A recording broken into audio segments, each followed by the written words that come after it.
दुनिया भर में साइंटिस्ट और आर्कियोलॉजिस्ट ने अतीत से जुड़ी कई अनसुलझी पहेलियों को सुलझाने का काम किया है, जिसकी वजह से आज के साधारण लोगों को प्राचीन दुनिया को बहुत हद तक समझने में कामयाबी मिली है। जैसे कि हजारों सालों पहले इंसान क्या खाता था, किस तरह से रहता था और कैसा दिखता था। इसके साथ ही आर्कियोलॉजिस्ट ने कई एंशिएंट सिविलाइजेशन की भी खोज की है, जिसकी वजह से हम जान पाए हैं कि आखिर प्राचीन सभ्यताएं कैसी थीं और कितनी विकसित थीं। लेकिन आज भी कुछ ऐसे स्थान और कुछ ऐसी चीजें दुनिया में मौजूद है जो हर किसी के लिए अभी भी एक रहस्य है, और इन पर आर्कियोलॉजिस्ट और साइंटिस्ट कई दशकों से रिसर्च करने में लगे हुए हैं।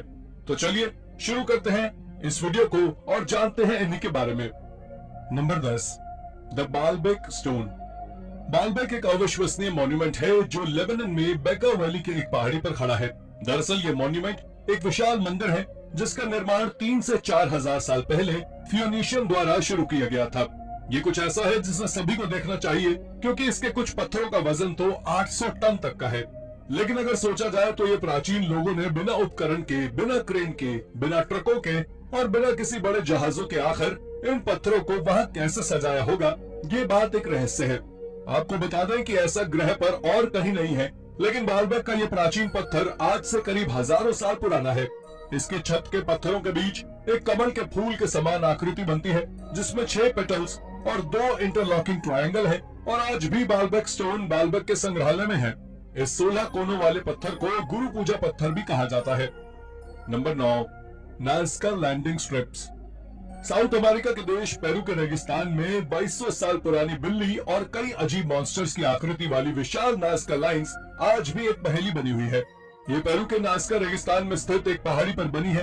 यह बिल्ली के समान दिखने वाली आकृति ही लंबाई में करीब 121 फुट है, जबकि यह एरिया करीब बीच डेजर्ट में 250 मील तक फैला हुआ है, जिसे नाज़का कल्चर के द्वारा बनाया गया था। इसे सदियों से संरक्षित किया जा रहा है। नाज़का लाइंस को आर्कियोलॉजिस्ट यूएफओ हंटर्स के लिए एक जन्नत मानते हैं। कई एक्सपर्ट्स का यह भी दावा है कि यहाँ एलियंस अपने यूएफओ के साथ धरती पर उतरते थे और ये मिस्टीरियस कार्विंग्स उन्होंने ही बनाई थी। हालांकि अब वैज्ञानिकों ने लंबी रिसर्च के बाद पता किया है कि यह पेरू के एक प्राचीन और विशाल इरिगेशन सिस्टम का एक हिस्सा है, जो मौसम के गर्म होने के साथ दिखाई देने लगी है। इसे अब तक एलियन से संबंधित बताया जा रहा था, लेकिन वैज्ञानिकों ने इस बात को साफ कर दिया है कि ये एक इरिगेशन सिस्टम से कुछ ज्यादा नहीं है, लेकिन ये बात भी अब तक पूरी तरह प्रूव नहीं कर पाए हैं। Number 8, Glastonbury Tor.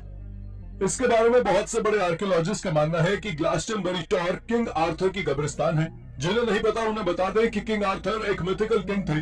दरअसल ये इंग्लैंड में एक छोटी सी पहाड़ी पर बना टावर है, जिसे 14 सेंचुरी में बनाया गया था, और यह इंग्लैंड की सबसे स्पिरिचुअल साइट्स में से एक है।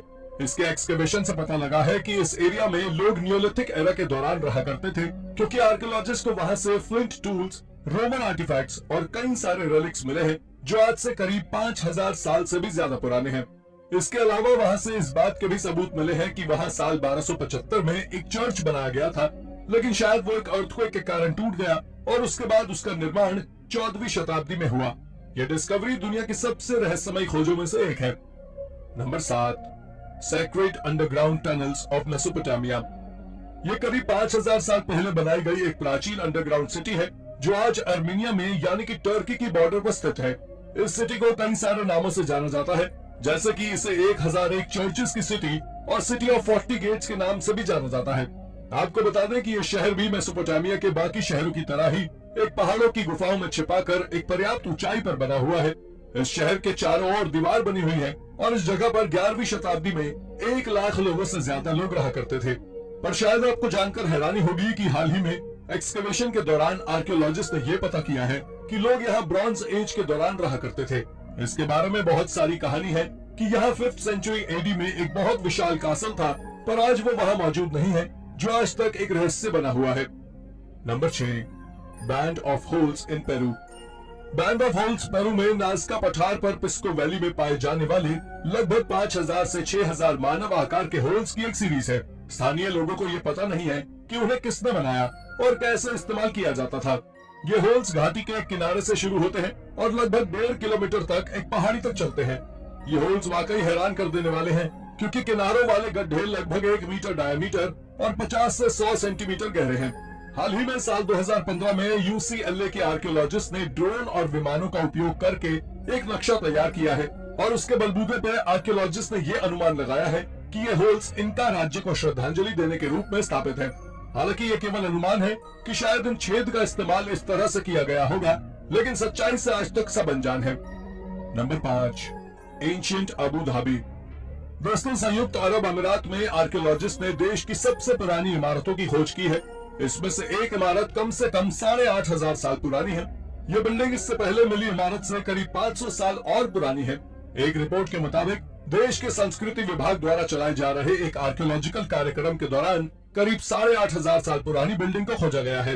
इस बिल्डिंग की खोज के साथ साथ आर्कियोलॉजिस्ट को यहाँ से कई प्राचीन और हजारों की तादाद में फॉसिल्स भी मिले हैं। इन सभी चीजों को देखते हुए एक्सकवेशन टीम के हेड ने कहा है कि यह खोज कोई साधारण खोज नहीं है, बल्कि प्राचीन अबू धाबी की खोज है। नंबर 4, राखीगढ़ी। राखीगढ़ी हरियाणा में है, जो सिंधु घाटी सभ्यता की सबसे बड़ी आर्कियोलॉजिकल साइट है। आर्कियोलॉजिस्ट ने हरियाणा में स्थित राखीगढ़ी की खोज को 1963 में अंजाम दिया था। दरअसल साइंटिस्ट ने 4500 वर्ष पुराने राखीगढ़ी कब्रिस्तान में मिले करीब 37 स्केलेटन में से 2 लोगों की खोपड़ी को दोबारा जोड़कर सिंधु घाटी सभ्यता के निवासियों के चेहरे की हूबहू आकृति बना दी है। राखीगढ़ी पुरातात्विक खोज के लीडर वसंत शिंदे ने टाइम्स ऑफ इंडिया की एक रिपोर्ट में बताया है, अब तक उन्हें इस बारे में कोई अंदाजा नहीं था कि आखिर सिंधु घाटी सभ्यता के लोग दिखते कैसे थे, लेकिन धीरे धीरे अब उनके चेहरे की आकृतियों का कुछ अंदाजा लग गया है। और उन्होंने ये भी कहा है कि इसके पहले तक सिंधु घाटी सभ्यता के लोगों की शारीरिक आकृति का ढांचा तैयार कर पाना अब तक का सबसे कठिन काम था, क्योंकि सभ्यता के कब्रिस्तानों और कब्रों से कभी पर्याप्त खोज नहीं हुई थी। लेकिन हाल ही में हुई इस खोज ने सब साफ कर दिया है। Number 3, the cremated remains of the Buddha. यह खोज चाइना के एक छोटे से गांव में की गई थी, जहां से आर्कियोलॉजिस्ट को एक मंदिर के खंडर से क्रीमेटेड रिमेन्स मिले थे। इस खोज को एक रहस्यमय सेरेमिक बॉक्स से किया गया था। उस सेरेमिक बॉक्स पर एक इंस्क्रिप्शन भी था, जिस पर लिखा था ये बॉक्स बुद्धा का है, जिसे लॉन्ग जिंग मोनास्ट्री के पुजारियों द्वारा वहां रखा गया था। आपको बता दें कि आर्कियोलॉजिस्ट को वहां से बुद्धा के करीब 2000 से ज्यादा क्रीमेटेड फ्रैगमेंट्स मिले, जिसमें हड्डियां और दांत भी शामिल थे। आपको बता दें, जब आर्कियोलॉजिस्ट ने इस पर कार्बन डेटिंग की तो उन्हें पता लगा कि उन क्रीमेटेड फ्रैगमेंट्स को वहां 1023 में दफनाया गया था। उसके साथ ही सबसे बड़ी हैरानी की बात यह भी है कि वहां से आर्कियोलॉजिस्ट को करीब 260 बुद्धिस्ट स्टैचूज भी मिले। ये सारी चीजें मंजूश्री टेम्पल के बीच में ही दफन थी। ये खोज सच में एक अमेज डिस्कवरी है। Number 2, Germany's ring sanctuary. दोस्तों, ये स्टोन हेंजेस का एक जर्मन वर्जन है, जिसे सर्कुलर आकार में न्यूलिथिक एरा के दौरान बनाया गया था, यानी इसे 2320 बीसी में बनाया गया था। ये स्टोनहेंज इंग्लैंड में बने स्टोनहेंज से करीब 200 साल बाद बनाए गए थे। इसे अलग अलग ट्राइब्स के द्वारा एक साथ मिलकर बनाया गया था। इसमें कुछ जगह पर पत्थरों के साथ लकड़ियों का भी उपयोग किया गया था। आपको जानकर आश्चर्य होगा कि इसके आसपास कई सारे मिस्टीरियस गड्ढे मिले हैं। आर्कियोलॉजिस्ट का इस स्टोनहेंज के बारे में मानना है कि ये स्टोनहेंज वहां की लोकल कम्युनिटी के द्वारा किसी प्रकार के रीति रिवाजों का पालन करने के लिए उपयोग किया जाता था, जिसमें से एक परंपरा ऐसी भी थी जिसमें 4 से 17 साल के बच्चे और 40 साल से ऊपर की औरत का बलिदान दिया जाता था। ये बात आर्कियोलॉजिस्ट को तब पता लगी जब उन्हें वहां से लगभग 7 कंप्लीट स्केलेटन मिले। यही नहीं, वहां से आर्कियोलॉजिस्ट को रिचुअल के दौरान उपयोग किए जाने वाले सामान और कुछ हड्डियां भी मिली, जिन्हें वहां जलाया गया था। ये बात इसे थोड़ा ज्यादा ही स्केरी बनाती है। Number 1, the truth of crystal skulls. इन क्रिस्टल स्कल्स के बारे में लोगों का मानना है कि ये खोपड़ियां बोलती भी हैं और भविष्य को भी दिखाती हैं। दुनिया में 4 से 5 लोगों के पास ऐसे क्रिस्टल स्कल्स हैं। कहा जाता है कि दुनिया भर में ऐसे 13 स्कल्स हैं, और अगर ये मिल जाए तो पूरी दुनिया को बदलने की ताकत रखते हैं। नेशनल जियोग्राफिक की एक रिपोर्ट के अनुसार इन स्कल्स को क्वार्ट्ज का उपयोग कर बनाया गया है, जिसे रॉक क्रिस्टल भी कहते हैं। ये प्री कोलंबियन मेसो अमेरिकन की देन मानी जाती है, जो 1300 से 1521 के बीच रहते थे। हैरानी की बात यह है कि इन्हें बनाने के बाद किसी वजह से पूरी दुनिया में बिखेर दिया गया। इन खोपड़ियों को लेकर एक बात ऐसी भी मानी जाती है कि ये एलियंस की देन है, और इस वजह को काफी हद तक सच भी माना जाता है, क्योंकि जिस तरह से ये स्कल्स बने हैं, वैसे स्कल्स को इतने पुराने समय में किसी भी तकनीक का उपयोग कर बनाना नामुमकिन था। सदियों से इसके बारे में जानने की कोशिश की जा रही है, लेकिन कोई नहीं जान पाया है कि ये आखिर कैसे